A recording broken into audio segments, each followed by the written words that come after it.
we look like a different team, if I'm honest, and to play at a home ground as well, it's really exciting, and just gutted that we didn't finish the game off. Like, the first half was unreal. We were playing some great exciting rugby, but it's about playing the whole 80 minutes, and we didn't do that today, so it's just unlucky.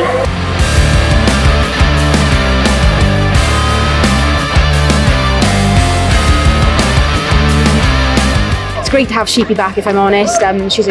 She's brought so much confidence within the squad. She's such a great leader as well. To have her by my side, it's pretty unreal.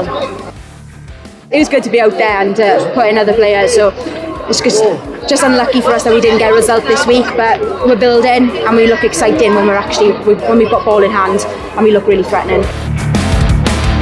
We're here to inspire the next generation, so for me, coming out and playing in front of my hometown is brilliant. And yeah, I'm just looking forward to the rest of the competition, to be honest.